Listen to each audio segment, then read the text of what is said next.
Hello again, everybody. We are back with On the Raritan. I am your host, Peter Slattery, and this episode is going to be extremely special for a couple of reasons. But first of all, we're in person. We did it, guys. You know, this is phenomenal. I'm here. Adam, you're here. Max is also here.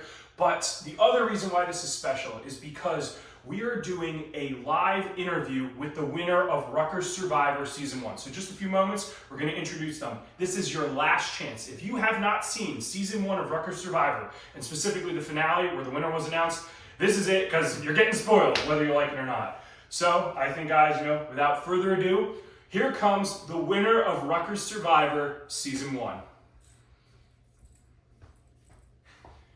And it is Matt. Congratulations, Matt.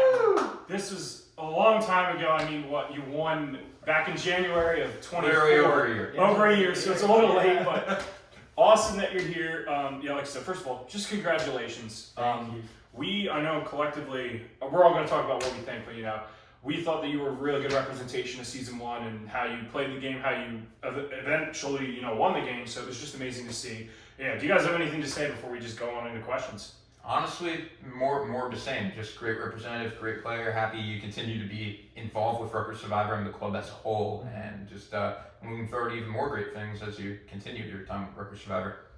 Yeah, watching Season 1 play out as a crew member was so exciting. I had always wanted, as a kid, to produce my own Survivor. I used to try to recruit my friends to play little Survivor-like games. So the fact that I was actually part of a producing team for a real season of Survivor, and I was watching it play out, and I was watching contestants as fun as you and a lot of the other contestants we have, it was just great to see it all come to a close. And I was so proud of you, and you are a very deserving winner of Season 1.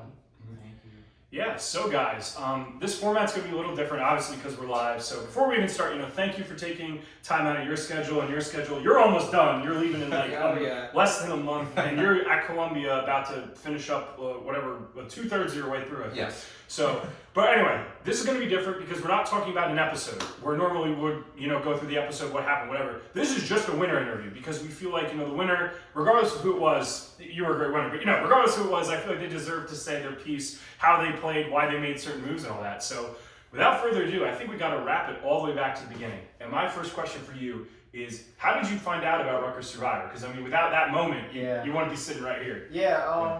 So my parents and my brother really were trying to force me to sign up for clubs, get involved in the school, and I kind of didn't really want to, but I still went to the involvement fair to just kind of feel everything out, see if there's anything I wanted to do, and I couldn't find anything, and I was about to call it quits, and thankfully my brother at the last minute sends me a text. It's a photo of the Rutgers Survivor table, and he's like, "Matthew, if you do not sign up for this, I'm signing you up for you." So I was like, okay, tell me where it is. I'll go right now. And you guys were at I think the end of the involvement fair, or all the way at the end. So I think that's why I probably didn't see you guys at first. But I headed over. I remember talking to you guys, and I signed up. And I knew from that moment, I was like, okay, if I get casted, this is my full commitment. I'm super excited for this, and now we're here. So thankfully for my brother Nick, shout out to Nick. He's the reason for all this. Yeah, and if I remember, if I remember from you guys, it was his brother that came up kind of in the beginning, and we didn't see it till the end.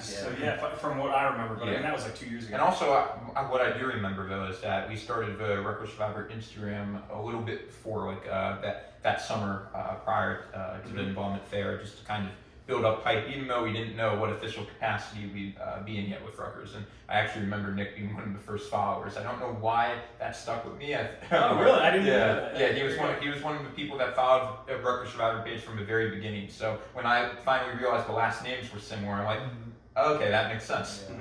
Yeah. Do you have anything to say about that, or I don't know? No, just thank you, Nick, again, for giving us one of our amazing contestants for Season 1. All right, so now we're going to talk about a little bit after that. You applied, just in your video, really funny. If we find it, we'll probably put it up. What's up? My name is Matthew. You can call me Matt. I'm here today auditioning for Survivor Rutgers.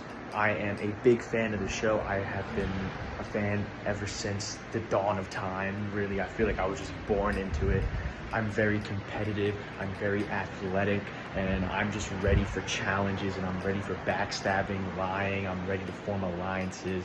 I'm a sport management major, so part of my life has always been trying to make tough decisions and navigating through what is the right move for me, whether it's going to be in the game or in the sports field in the future. I'm just so hyped. I'm not really scared at all. I'm just ready to tackle it head on, and I really cannot wait to hopefully be a part of this amazing experience. I can't wait to meet new people, can't wait to play with them, and just really can't wait to get the opportunity to live out one of my childhood dreams of potentially being the very first winner of Survivor Rutgers. So if you get the chance, please, hopefully, I get this opportunity. Once again, my name is Matthew. You can call me Matt, 18 years old, freshman, looking to be your first winner. See what people's, because you did say your favorite player and all that, and it's all interesting. But you found out you got casted, and I mean, I don't remember correctly because we did call people. We tried to. Yeah. No one picked up. Like literally nobody. Well, Did you? in their defense, we called. Did you pick up? Yeah. You were I think you were one of the maybe Yeah. 2 people picked up, maybe 3. Yeah. But 2 out of 12 is in yeah, but in their defense, we did call it like 10:30 at It was night. that late. It was Yeah. well after that episode. I remember getting a call pretty late, but I did pick up. All right. Yeah. This is Matt.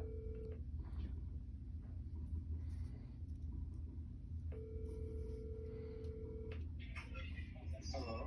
Hi, this is Adam from Rutgers Survivor. Is this Matt? Yes, this is Matt. Yeah, so I'm with the rest of the e-board here, and we just wanted to call to let you know that you're in. Congratulations! Congrats! Woo! Are you for real? Yeah, Yeah, dead 100%. serious, man. Dude, we loved your audition. We loved your audition. No. Yeah. Oh, thank you so much. I'm so excited, man. Yeah, of Oh, course, man. we're excited too. We're excited to have you. We could tell the passion through in the audition. It was really good, dude. Mm. Thank you. Oh my God. Yeah. I've been waiting for. I didn't know when it was gonna start. If I was gonna get like any news or anything, but like I'm so excited, man. I'm so ready for it. Hey, that's what we love to hear. That's why we're doing it. So. Yeah, definitely for people like you, because that's what we would have wanted. So just keep posted. We're probably going to send out an email in a couple days, just with all the technicalities and everything. But yeah, congrats again, man. Gotcha. All right. Thank you. Yep. Have a good night. But yeah, you picked up. You knew you were casted. You were on the show. You didn't know anything because I don't think we even told you like nothing. But we just said you're on the show. We'll give you more details. We in the didn't email. even have a filming date yet. Yeah, that's true. Was your initial? Obviously, you were joyful, but like Yeah. the second you found out you got in, were you like, I got to figure out how I'm gonna play, or were you like still like I guess how was your strategy going into it? Like before you even knew anything, like were you formulating stuff in your head? Or did you have a game plan already set out? Honestly, not really.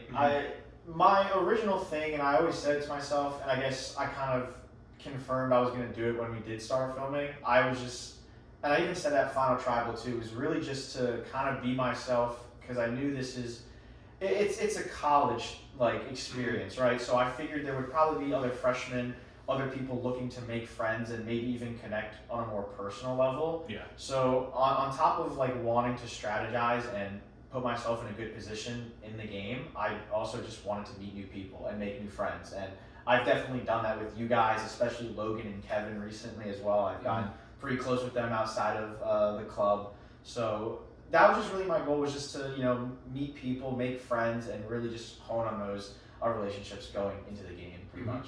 Yeah. Well, you certainly accomplished that. I mean, I don't really know what more to be able to add to that, but yeah, as you said, you were a freshman, so that's probably a big thing too, because I think half of our cast, right, were all freshmen. Last year, half of the cast were freshmen. Yeah, which was I don't know if you thought that worked to your advantage or vice versa, but It's funny because my closest ally was probably Logan, and he wasn't a freshman. Was he a junior or sophomore? I think at the time he Junior. was a junior. Wow, that's crazy. Yeah, So- so good for you. It's really We're graduating in Mhm. 1 month. Yeah. Yeah. So I got close with Jack as well outside the game. So me, Kevin, and Jack always joke like if we were on the same tribe together as freshmen, we probably would have Ran the game. That's what we like to say, Yeah. but what would have happened, I don't know. But that would have been a really fun starting tribe configuration. And even like thinking about it, like Ethan and John weren't freshmen. It was really just Ashi on my tribe, and me and Ashi were pretty close throughout the game too. So And you saw that throughout the variety episodes. But speaking of like what would have happened, I got to take a moment to talk about, before we get into episode 1, the last minute switch up that happened, Yes. because I was just listening to episode 1 of the podcast just to get my, brain working with everything that happened. And if you guys remember, if you've been listening all the way through, which I know you're like our only listener, but we originally had 12 people. So we actually we had 4 girls to be cast on the show, but 2 of them, because they were friends, I think they backed out for whatever reason, and we were left with 10 people. And I think you may have directed the move, but we switched 2 people. Yeah, I've said that, like, I think we switched Matt. My memory's kind of foggy. It might have been someone else, but I think it was. I feel like it was. I remember we were switching Matt around. Yeah. So you would have originally been, and we'll get into this, but on the Voorhees tribe. I really do, because I remember when I first saw your video, I was like, he needs to be on Voorhees. I remember when we were going I over do the remember auditions. that. So I remember think you were switched. definitely on the red team at one point. Yeah, so Yeah. you got switched. 'cause And you for were most gonna of the be on process, board. I think you really were the last switch we made. Yeah, Correctly. literally last minute, like the night before. So good for Nope. you. It Yeah. worked out Yeah, well. it worked out. I don't remember off the top of your head who we switched you with, though. Joe, maybe, I don't know. It was, or Jack. I think it was. I think it was in May. May. Yeah. I think Oh, it was wait. in May. Yeah, it wasn't Yeah, I that. think It it wasn't was that. That's what I heard. Yeah. Oh, So yeah. Which is insane considering the outcome. Oh my God, that's Yeah. crazy. So yeah, good for you. Yeah. You made out in that DLC. Yeah, what would happen? All those theoreticals are great. All right, unless you guys have anything else, do you want to go right into episode 1? Let's do it. All right, episode 1, titled Scram. I'm not going to remember all the titles. Don't hold me to that. Maybe I will. they will remember the titles, but episode The 1. host doesn't remember. Scram. No, he does not. I love this show. I love my creation. Anyway, where are we going with this? Episode 1, Scram.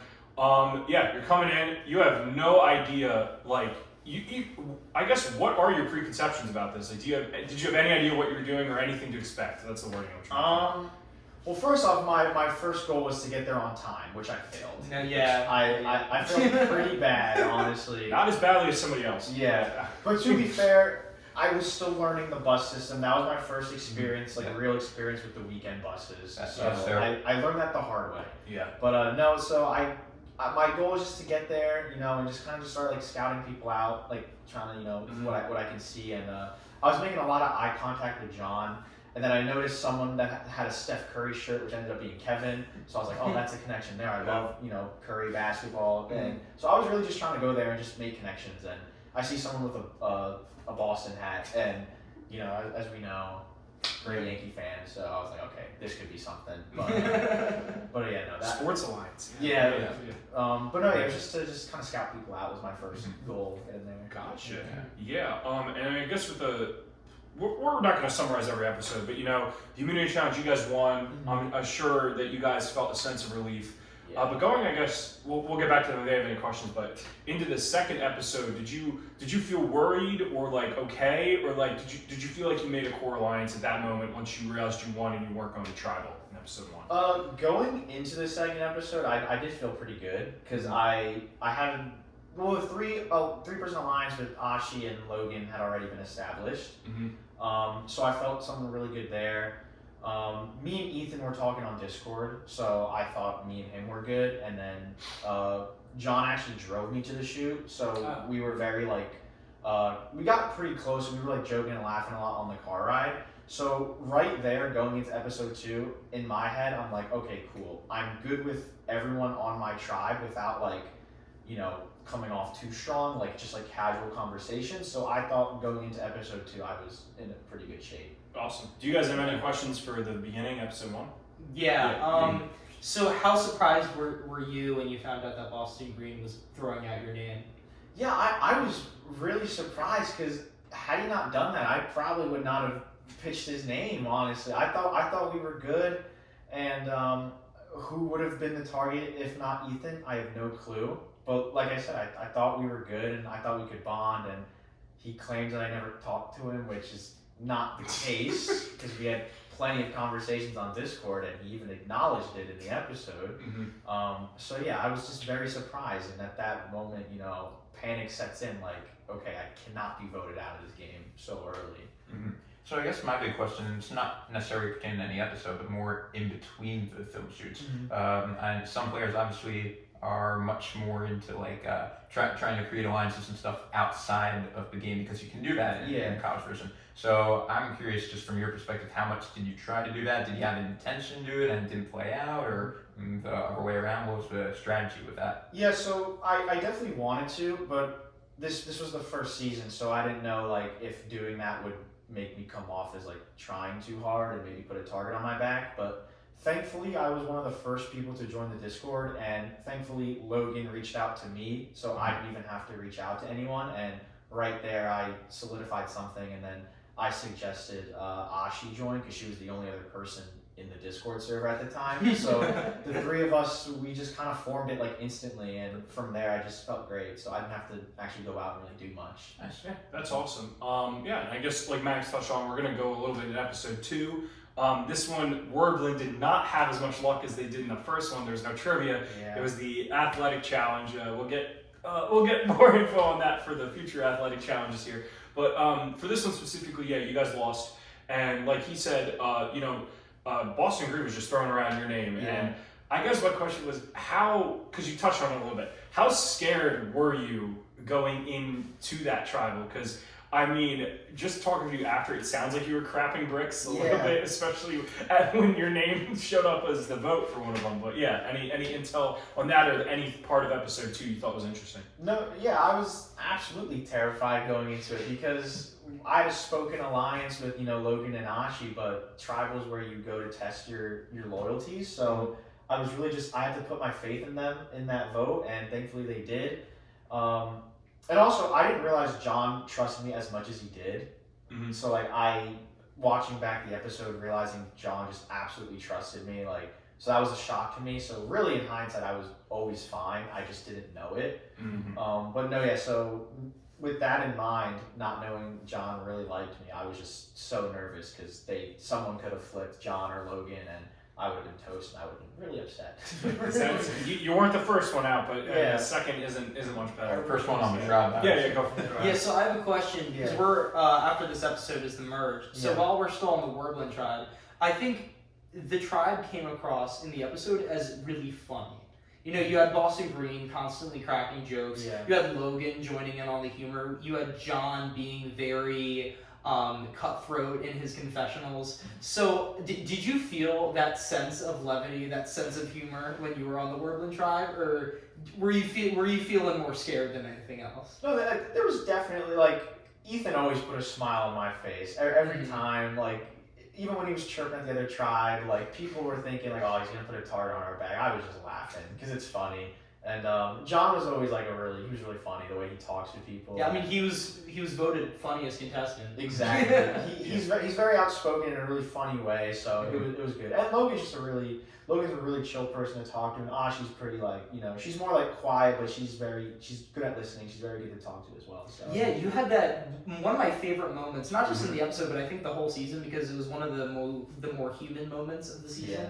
Was you and Ashi's conversation on the bench, where you were talking about how you're not as talkative, but you kind of bonded over that. Yeah. And you bonded over not always needing to be the center of attention, and that you were both freshmen, you were both getting used to school. Yeah. So can you talk a little bit on that moment? Yeah, so it kind of stemmed from Ethan's reasoning for wanting to vote me out, because he said I was quieter, I didn't talk too much, and like I said to Asha, I'm a little bit more reserved in normal life, until I can really feel close with people, I start to open up and I get more talkative. And this is my second time only ever seeing everyone on the cast, so it was really hard to open up at points. And just with Ashi, I felt like I could open up, and she was very open to hearing me out. And for hearing Ethan wanting to target me for something that I've always not really liked, that I'm more reserved, it kind of sucked, because I thought I was doing a pretty good job in terms of talking to people and being more open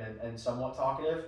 So it was a much needed conversation for sure. And I think it definitely helped me and Ashi's relationship going into the game because to my knowledge, I think she trusted me a good amount. Yeah. So.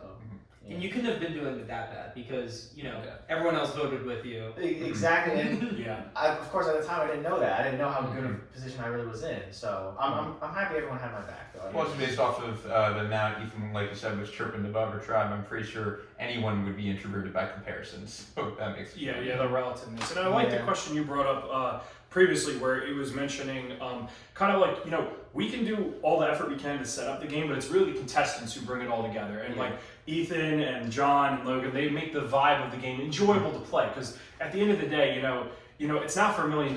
It's basically just for the title and $6. Yeah, they do that in their contestant videos, sometimes what they want to do or how they want to approach the game. But at the end of the day, we have no control over that. We can't force them how to act. We don't tell them what to say. It truly just comes down to you guys and how you play and act. It's supposed to be fun, right? And I definitely think that everybody, even on Voorhees, talk about you, Kevin.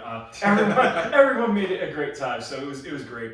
So I think now we're going to talk about the big episode that kind of changed really the course of the game. Episode 3. And the reason why this was such an important episode was because it was the merge. Not to go into too much behind the scenes detail, but this was a difficult point for us because we didn't know when to do the merge, considering we started with 10 people originally. So the merge was kind of an idea bouncing around. What's too early? We were what's very too late. conflicted internally. But it was the big 7 or 8 was the big debate. And I'm glad we went with 8 because it allowed both tribes to come in even numbers. And even if the outcome would have been the same, like that was the argument with 7, but we were just worried that it would automatically allow one tribe to steamroll over. And even though that kind of ended up happening, at least it was a little more natural.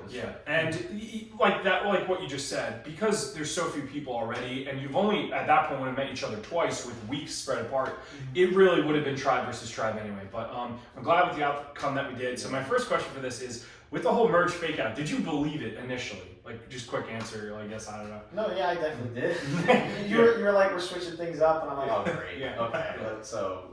But I know at that point, so I was like, okay, if anything goes funky, I'll just play it. And then when you saw the purple buff, you're like, I hate you. I looked around, everyone had it. Like, okay, oh my god. Okay, we're fine, we're fine. Right. That's good. I just want to make sure that we can. I forgot the idol was before the merge, though. It was, because the idol. It was the week before we sent out the. It was when we ran into you in New York City. I was gonna say more behind the scenes thing. We were, or was it you or me? I was taking theater appreciation. It's a good course at Rutgers. Shout out, amazing! I loved it. I was a theater kid, but But I mean, one of the big things is that New Jersey's so close to obviously New York City and Broadway. You get to see an actual Broadway show, and we're also allowed to bring a certain amount of guests too if they pay for their tickets. So I brought him along to New York City, and we're in the theater, and I guess there's only a few time slots that students can choose from. So next thing you know, I like kind of tap Peter like that, and I'm like, wait, is that Matt? so literally that we were planning on releasing the idol. We were planning on releasing the idol, and we right after the show we filmed the video that's in episode 3 at the beginning where Peter kind of does the clue. I wrote that clue, by the way. I'm very, very proud of how that came out. It rhymed. Yeah, no. And I messed up there on you. Yeah. I can't speak. I can speak here, but I can't speak for crap. But yeah. But point being is like we knew what we were planning on doing right after we got out of the theater, and we're just looking at each other and imagining what happens if this guy ends up getting the idol. And that's exactly what happened. Yeah, we were joking the whole rest of the night, like the hidden New York immunity idol, because you were there. But yeah, we didn't talk to you about it when we were there. He had no idea, but it was just we kept it just a funny moment. We were like out of all odds, and then to find out that you were the one who found it. Yeah. And we'll get more into that, but yeah. So what did we do? We just talked about the merge, and that's what ends up happening. The tribes merge. But you, I guess, okay, we're going back and forth so many times, but let's just talk about the idol. Okay. So we sent out that clue, and you kind of told your story about it during the I guess it was during the actual episode. Yeah. But any other hidden details or something, or not hidden details, but just overall. Like, how relieved were you? Were you really fighting the instinct to tell somebody, or were you like dead set on telling somebody when you found it? Well, I'm going back and forth, but in my head, I was like, okay, I feel like I should tell someone because I feel like I had a conversation with Logan where like we both knew we were looking for it, and I felt like obviously I knew I had it, so he knew he doesn't have it. Then maybe there'd be suspicions that I had it, so I just thought it's probably better just come clean. And also I wanted to tell someone just to build more trust with people. and I ended up telling Logan on a decision that I was going really back and forth between on doing, but I did it anyway. Thankfully, it didn't bite me in the butt, but yeah. So I told Logan my heart was pounding, but I just kind of went with it, and the rest of the season kind of unfolded the way it did. Thankfully. Gotcha. Yeah. And now to go more into the merge, I think. Yeah. So. And really just the key thing, and you were actually a pretty pivotal player in all that, because I believe it was Joe who thought you were on the outs and tried to sway you. So just if you could speak on those conversations, how much you believed it, even though I believe you even said in the episode that you weren't intending on flipping, but still, like, what was the rationale? Yeah, no, I did not intend to flip. I think I was going to stay tribal lines the whole time, and I was willing to go to rocks if it came to that point. But the way I perceived it was just Joe coming up to me and telling me something that obviously I knew was like completely just not true. Now at the time I didn't know that he didn't know it wasn't true. I thought he was just making up a lie, but they were just going off of assumptions that I was on the bottom. I didn't know that. I just thought he was just straight up lying to me. So after hearing Joe say that to me, I'm like, okay, you know, he's obviously lying. Like if we can get him out, that would be ideal. And then he keeps trying to like work on me like throughout the episode, and then at one point he mentions John's name, which is like that's the first bullet in the chamber. And then I think I go back to John and I tell John and Ashi, and then from there it kind of goes on to Joe. But I was not gonna flip. Yeah, he was in my opinion, he was playing too hard, and also from in the beginning, like for that merge, like I know he's trying to do all these split votes and everything, and for that point in the game, everyone was very apprehensive. So to be like the tallest nail gets struck first, that's kind of what happened to him. But about what you said, like his hunch that you were on the outs, he describes in his interview that he thought that because you received the vote, but I didn't understand that because like, why would you have been on the outs if it was 4-1 Ethan, anyway. So I didn't really understand the logic there with that, but it could have just happened. In my opinion, I feel like he should have went to Ashi instead to try to make a bond with his sisters. Because I feel like he could have got more momentum there, but he went to you, and you were obviously like, that's not true. So the big reason why he did that, and we see in the episode, is Gia told the Voorhees team that her sister, Ashi, had an alliance with two of them, and they immediately thought it was Logan and John, and not you. Okay. One of the reasons why is because you had received a vote. Also, I think because Logan and John were a bit more outspoken, I'd assume that was a part of it too. I know we talked about this in the interview with Joe, and I know Joe said a big reason why it was because you had received a vote. I'd imagine the way they perceived you all might have had something to do with it as well. Well, good for you. You stayed incognito there too. Yeah. But I guess the other thing for episode 3 was because obviously Logan won the immunity. Were you upset that he won, or like worried? Because I know that the other group was gonna target Logan. Yeah. That was their target. So were you kind of like, oh crap, this could kind of go on to me if I'm not careful? Well, my first thought was I was happy for Logan that he won it, but I wasn't nervous, I guess, because after or once we did start talking strategy, I realized they were trying to rope me in, so I knew I'd be okay. And obviously they're not gonna put votes on Ashi, so that kind of leaves John in the crossfire. So I think I was okay. So the last question I have for you about episode 3 is obviously this is like the most pivotal moment of the season up until this point because we are deadlocked, meaning there is 4 votes for Joe, 4 votes for John. Rubin voted for Joe, obviously, and Voorhees voted for John. This is the deadlock. What were you thinking? Were you thinking that you guys would go to rocks, or were you thinking that somebody was going to flip? No, I was super confident it was going to be 5-3 us. I honestly thought we had Gia 100%. That when the votes did come out 4-4, my initial thought was, "Oh my God, Logan flipped."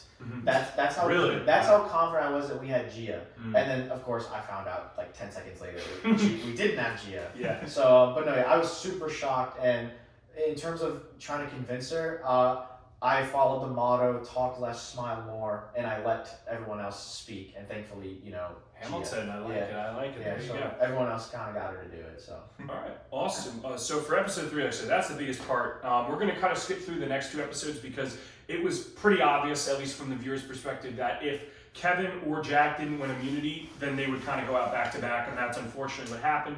But you did get the puzzle victory though, so I don't know. Did you want to talk about that? Like, we'll spend a little bit of time on this, but like, how'd you feel about getting that puzzle? Because I know there was a whole backstory to that. Yeah, no, I mean, I'll be quick, but looking back, I was very surprised because I was the last person to go. I just wanted to get it done with because I didn't think I was going to win it. So I was like, let me get it out of the way now. And thankfully, just put some pieces together. I got it in like a crazy time, and I was like, oh my God, this could rival Jack's time. And I remember filming your reaction to all that. You're doing some Spider-Man move. I don't remember. I was referencing Doctor Strange. Yeah, that. Doing some Spider-Man. Yeah. Don't copyright. I don't know Marvel, so Yeah, but like, no, I was super happy, and that's like you cross off a Survivor bucket list moment, winning an immunity challenge. So that was really cool. Yeah, like it was funny because he was just so nervous. He's like, I want to go, and then he got to go last, and he ended up winning. So sometimes it happens. You have the luck of the draw. But anyway, we're gonna fast forward a little bit. So Jack goes, then Kevin goes. Yeah. We're now kind of talking about the double header episode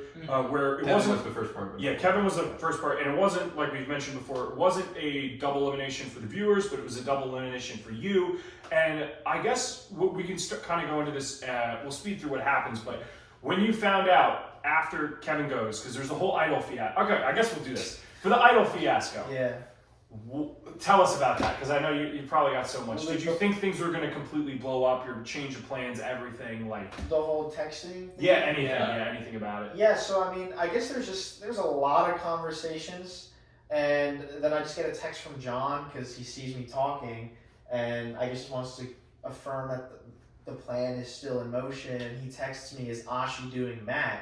And it's very similar to what Ethan did, saying my name accidentally. Mm-hmm. So immediately, just red flags start to go off. I'm like, okay, like, what do you mean by that? So then we do the live tribal, and then John's talking. He's saying like, you're my number one ally. Like, I would never betray you. Like why would I do that? It doesn't benefit me. Stuff like that. Meanwhile, Logan's on the other side freaking out, thinking the votes are getting flipped to him, and then I have a private conversation with Ashi again, and I pretty much just tell her, I'm like, if you give me the necklace, I'll vote however you want. So I had a question with that. Was that actually your ultimatum, or were you just trying to get as much advantage out of this as possible? Meaning, like, if she did not give it to you, would you have not trusted them at all, or would you still have probably voted? Well, I mean, I knew once she said she didn't want to give me the necklace that it was a misunderstanding. Mm-hmm. Otherwise, they wouldn't do that. So Yeah, but I guess I'm saying if they did not give it to you, if she changed her mind, would you have still gone with their plan? There might have been a chance I put the idol on myself, honestly. If I was like, I can't remember what I was really feeling in the moment, but I do remember thinking, like, after that text with John, I was like, I might play this idol, and I would have looked stupid. But no, so I mean, it's hard to say. Yeah, I don't remember too much. But and I mean, you were hungry too, because you did not eat before any shoot, right? You say that right now? there was a time where I did whisper to Kevin to like try and save him that vote. So maybe I could have gotten him and Logan, and we could have had a 3-2-1 or something if Ashi voted Kevin and John and Gia still voted Logan. We could have had a 3-2-1 maybe. There was a lot of chaos in that episode, and I think we can all agree. Yeah. I think the biggest question is, if Kevin did not vote for Ashi, if he had voted for Logan, then, and you guys were deadlocked, would you have gone to Rocks for Logan? I have the necklace in this scenario, right? Oh, yeah, okay, so you have the necklace, so yeah. that changes things. Yeah, so I would have. Would you have expected it to go to Rocks is the better question. Yeah. Or could he change his vote? Because wouldn't it have been a revote, or were we doing Rocks? I'm just going to say, let's say you revoted, everyone still voted the same, it's a deadlock. So that means if... Well, I guess, would you have switched your vote? Or no? If I still had the necklace? If you still had the necklace, would you have switched your vote to Logan to take the opportunity to get him out there? Probably not. Okay. I think I was really close with Logan, and, forcing the Rocks would also keep him safe. That is true. So that would have been good for you, actually. Yeah, I would have probably not switched my vote. Interesting. Yeah. Hopefully that answers what you were talking about there. Yeah.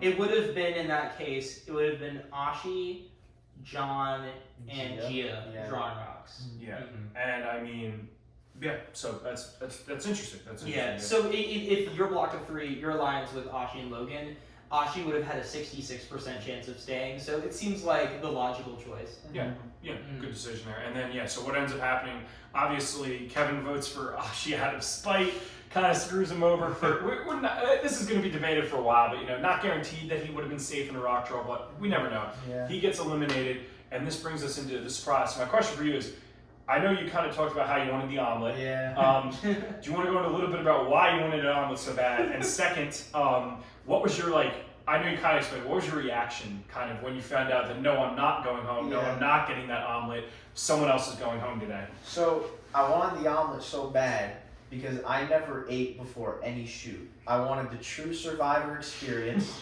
of starving, but I also, to be fair, I woke up like an hour before every shoot, so I didn't have time for breakfast, but I got the true authentic Survivor experience by starving myself. Don't do it. But Yeah, Max, didn't you say that you gave a warning to season 2 people, dude, please eat? I gave a warning to season 1 people last Well, hey, maybe it works. Okay, no, you can't say that. No. Don't starve yourself, please. But anyway, so, and now you find out that you're not going home. Yeah. Or what? So it forced me to make a decision that I thought I would have at least a week or two to make, and that would be to choose between John or Logan, because I knew in the end they were both big targets, and I didn't know if I could beat one of them in the end. Yeah. But so I was like, okay, in this moment, I really have to decide who I'm gonna, target, and I knew one of them was gonna go home that shoot. So I was gonna honestly just. And everybody knew that, kind of, you think? Pretty much. I was telling people during that scramble, like, okay. I was even telling Logan and John, I was like, it's one of you two tonight.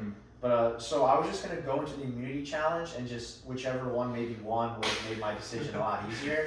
And of course it didn't. Yeah. So then I sit down with the sisters and we're talking, and the more I'm thinking, I'm like, it's probably John has done a lot more in this game. He's kind of planned every split vote we had. He's very good at talking, and I think he can make a very good case in the end. And also, I think Logan would be more willing to take me to the end than John would. I feel like John is more cutthroat than Logan is. I think Logan is more loyal. So through that, I just assessed, and I was like, you know what, I think John's the move. But the hard part was convincing the sisters, because I really think they wanted to keep John.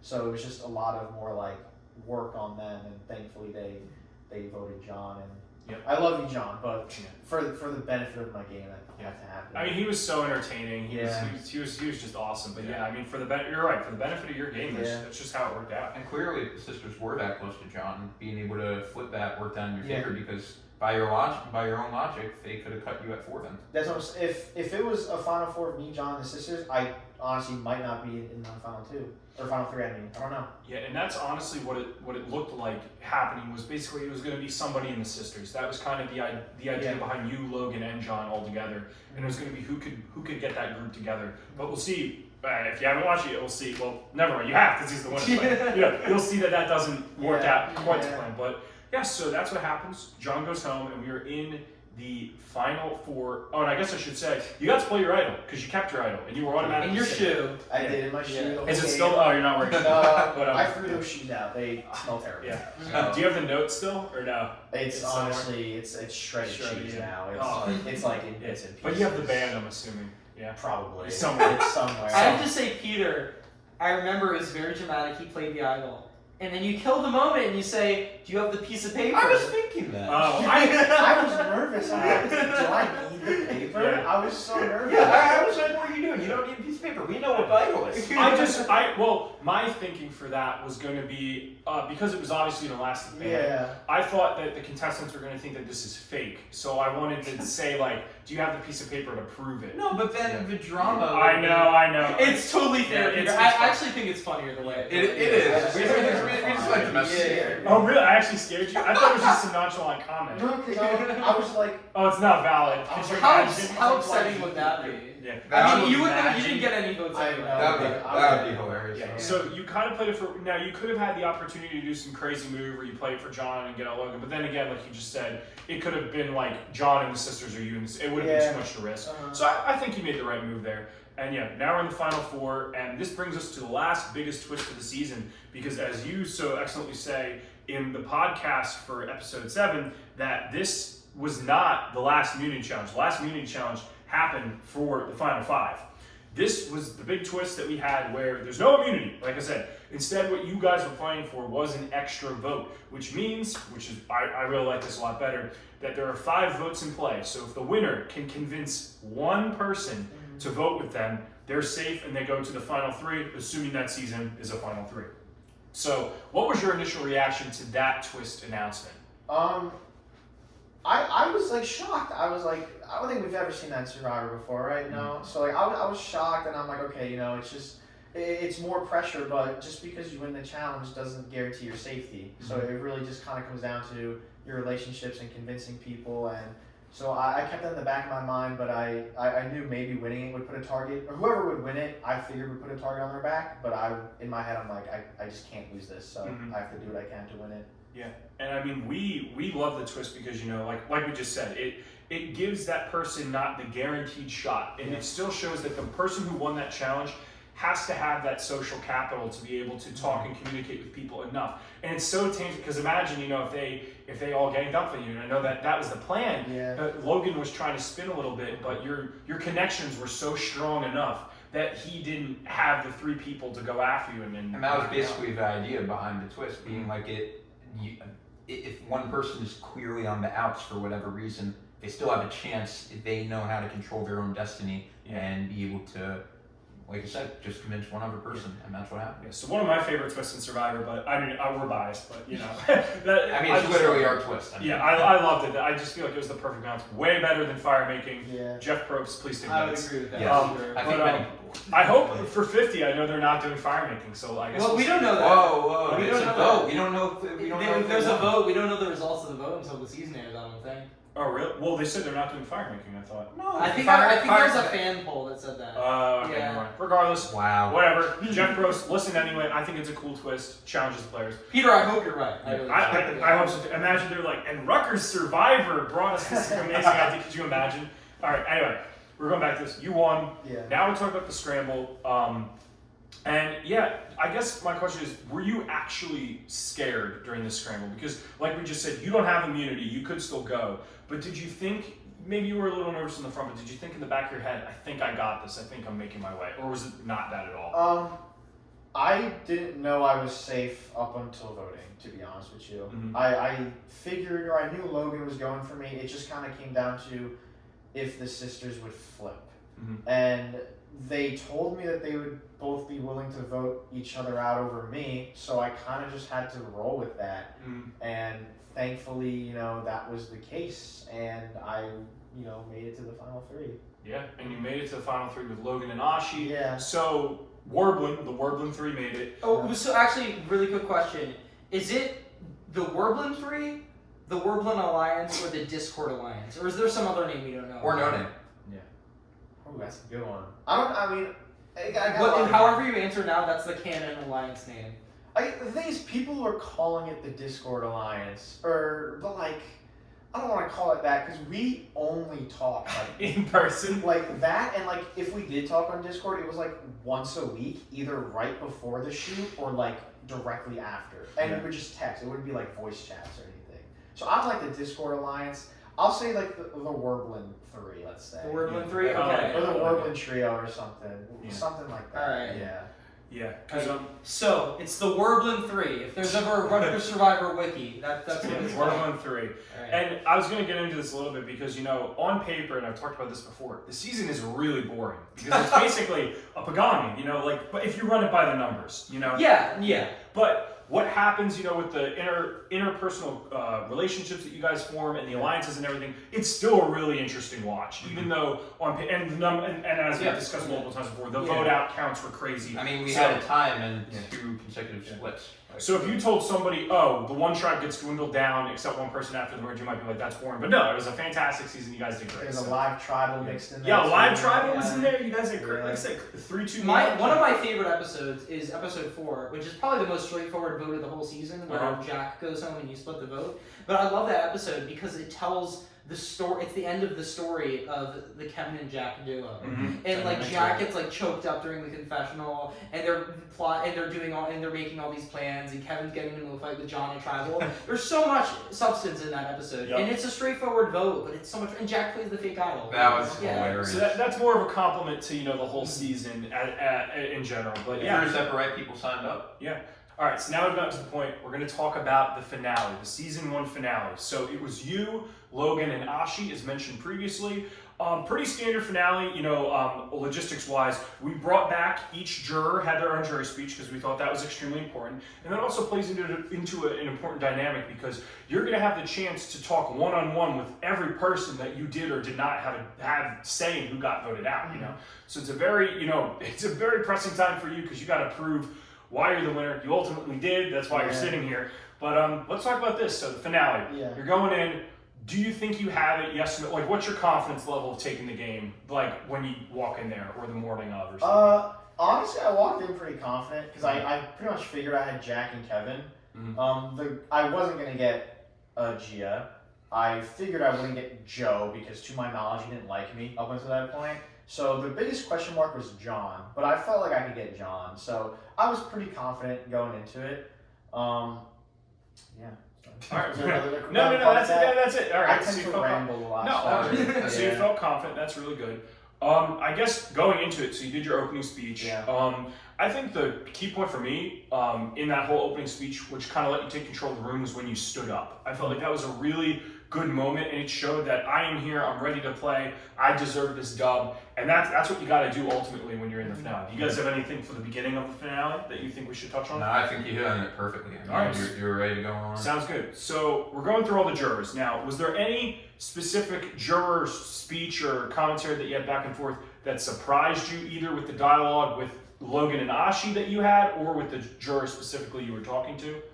I will say, does that have to be with me or no? Can I guess it could be any juror like finalist reaction that you thought was interesting. Well, okay, one thing that like I said, I was confident going into it, but the more the jurors came up to like talk, I guess, to Logan directly, the more confident I got, because I didn't realize Logan was so negatively perceived by the jury, apparently, or at least John, Jack, and Kevin. So like the moment Logan tried to respond to John's comment about like calling him a Rutgers frat party, I kind of was like, okay, maybe I have this in the bag, right? And then Jack and Kevin just came up, pretty much said, some things about Logan, and it just made They talked about his hair. Yeah, they did. They liked his hair, but Yeah. it just made me feel more confident. But I was very. I mean, they literally said surprised. we're voting you. Yeah. So I mean, you get 2 free votes unless they're lying. I was very surprised by how Logan was getting. And I was curious about that too, because I personally felt like that was a little undeserved. I thought he played a different game to you, but I don't think he played like such a game that deserved that much hate. But it's not I'm not voting. It's the jury, and I guess to your credit, the people that you voted out did not like dislike you in that way. But for Logan, for some reason, how he did it in the process that he did it, maybe it turned them against him, and they didn't want to vote for him. But you know what I think, at least from my perspective, and you mentioned it 20 minutes ago when we were talking about it, just that you really wanted to come in, and I think you said in your final speech too, come in, make friends, just be yourself. Yeah. And even thinking back to like casting when we got all the audition videos, I mean, not too many people really emphasize that. They talk about strategy or what type of game they want to play. And very few at least stated to us that they wanted to play a truly social game. And whether that was your intention or not, the fact that you were able to go into that with kind of more of a social aspect and more being communicative, it just did a really good job and clearly paid dividends in the end. Yeah, I definitely would have. Looking back, I wouldn't change anything, right? Because I won, but. Would have been super fun to play a more strategic game, kind of like something like John was doing in Schemey? Of course, yeah. But, we were steamrolling, so I think that's just kind of where you should just focus more so on, since we are Self-preservation, steamrolling, kind of. pretty much working on your relationships, because you're going to make it too far in the game. So when you get to that point, I think you want to have yourself in the best position, and I think I'm not really trying to toot my own horn. I'm really not. No. But I just think I was able to do that more. And that's why someone like John got voted out, and that's why maybe Logan got heat at Final Tribal. And I think I positioned Yeah, and myself. I think I get what you're saying, because at a certain point in the game, you're going to be at a crossroads where the strategic sense and the outwitting people is cool, but when you're at that point in the game, it's more about your relationships and who trusted you. Because if you do both, that's amazing. And we've seen players on Real Survivor do both. But it's really those people who have those long-lasting connections at the end, or who didn't tick off people getting there, that really take the dub. Yeah. So, anything else for you guys, or go to the results? Yeah, well, Matt, I will say before the results were read, what was going through your head? Did you have a vote? Were you running the votes in your head all the way up until they were ultimately read by Peter? What were you feeling in that moment? I was thinking, honestly, tie maybe, because like I said, Jack and Kevin, I would have them. I figured Joe would go Logan based off how he was, and obviously Gia to Ashi, and John was very pro Ashi in his speech, so I thought, maybe John votes Ashi, and if there's a tie, Logan would break it, and I would be convinced he would vote for me. So I still somewhat felt confident, but I was honestly expecting a tie. So, Yeah, and I guess a couple things with that is, first of all, I know me and you, because we were roommates at the time, we were going back and forth who's going to win. Oh, yeah. I honestly was back and forth on Logan and Matt, like literally up until we filmed. I thought it was going to be Ashi. Really? Like Yeah, dead set? Yeah. I thought that MA and Boston Green were both coming. Because they That indicated worried to us that they were coming. That is I true. thought they could have voted for Ashi. That's I know true. MA didn't really get to know any of you, but it seemed like he bonded with Gia a little bit. So maybe by proxy he would have voted for Ashi, and then John, Gia were voting. Like they sent us our speeches, so they were. John was very pro Ashi in his speech, and then Boston Green. I don't know. I figured he might be more angry at you and Logan than Ashi, but I don't know. And that brings us to the second thing that you were talking about, which is John. And this is going to be discussed in the most recent episode of On the Raritan that you guys will see. But this crazy move from Kevin, who was able to actually trick John in voting for Matt. And we're going to get into it now. And I apologize because I explained it wrong initially. But what happened was Kevin thought it would be funny. Kevin thought it would be funny to vote for Ashi, right?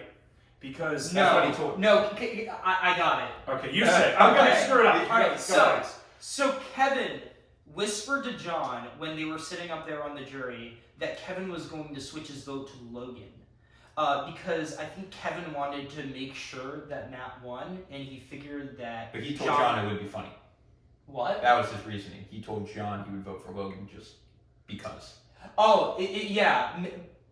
I thought that Kevin wanted to make sure that Matt won. And Well, that's he why did, but he. But also, yeah, Kevin was also probably trying to be funny. Kevin's always trying to be funny. But yeah, Kevin whispered to John that he was going to vote for Logan. And John really wanted to vote for Ashi because he figured that Logan would break the tie and vote for Matt. But John wanted Ashi to at least get second place. But if he didn't want it to be a tie between Ashi and Logan and then Matt getting third, because he wanted Matt and Ashi to be the top two. So by whispering to John by Kevin whispering to John that he was going to vote for Logan, he strong-armed John into switching his vote to Matt to secure that Matt gets first and not third. Yeah. So ultimately, Kevin pulled a move unprecedented from the jury. Is it legal in future seasons? Maybe. I don't know. We didn't even know it happened, so it happened. We found out that night. And you're here anyway, so congratulations. Yeah. So thank you to Kevin. I was going to say, do you think if you and Kevin were on the same tribe, you would work together? Absolutely. Yeah, definitely. Absolutely. We're on point. So shout out to Kevin. Good job. Crazy jury move. And yeah, that's pretty much a wrap, right? Matt takes the dub, and what was the final vote tally? Because I'm such a good host. So it was 3-1-1. Kevin, Jack, and John. Kevin, Jack, and John. Kevin, Jack, and John vote for Matt. Joe votes for Logan, and Gia votes for Ash. Which I thought was a good spread. Yeah. I felt like that was fair. Everyone got a vote. And the other thing too is, jury management's extremely important. You're only at 5 jurors, so two is like a super minority. You could win with 2 if you're close with the other 5. Yeah, so it's crazy, but you pulled out the dub. So once again, congratulations. I guess for you guys, do you have any questions before we end this? One more, and this really pertains to everything post season 1. You became vice president for this year. You've been the host. Yeah, we can confirm that now. Yeah, right? yeah, he's the host. So you are the host for season 2. Yeah. But Which just, has finished filming. We have a winner. yes, Great but season. That is true. Season 2's done. It's so, incredible. but I Yeah. just want to hear what you thought about being host and how different it was versus being a player. Just how has this year been like for you? Oh, being host is super fun. Like Yeah. it's like you kind of get to control like the tempo of the game, like how everything's like being like said to the contestants. And in season 2, like you guys will see it. I love to joke around with the contestants a lot, start some beef, start some drama. Nothing that would affect the game, but I love instigating it. It's so much fun. You're like the mediator, right? Like the Yeah. game, you like you said it correctly. You control the tempo of the Yeah. game, the information that's given, everything. All right, so thank you very much, Matt, for this very insightful interview. Once again, congratulations on Thank behalf. you. I mean, yeah, on the whole e-board, great representation of season 1. And now I think it's time to get to the last big announcement. And this is kind of crazy, but you know, as the host of On the Raritan, I feel like it's extremely important that, you know, the host should be at either all, preferably all, or the majority of the shooting episodes. Because how are you going to talk about something, you know, if you're not there?